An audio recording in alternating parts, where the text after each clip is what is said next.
परवीन शाकिर साहबा लिखती हैं कि मलाल है मगर इतना मलाल थोड़ी है, ये आँख रोने की शिद्दत से लाल थोड़ी है। बस अपने वास्ते ही फिक्रमंद हैं सब लोग यहाँ किसी को किसी का ख्याल थोड़ी है।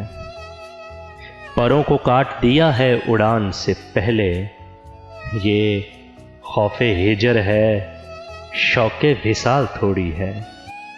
मज़ा तो तब है कि हार के भी हंसते रहो, हमेशा जीत ही जाना कमाल थोड़ी है। लगानी पड़ती है डुबकी उभरने से पहले, गरूब होने का मतलब ज़वाल थोड़ी है। मलाल है मगर इतना मलाल थोड़ी है, ये आँख रोने की शिद्दत से लाल थोड़ी है।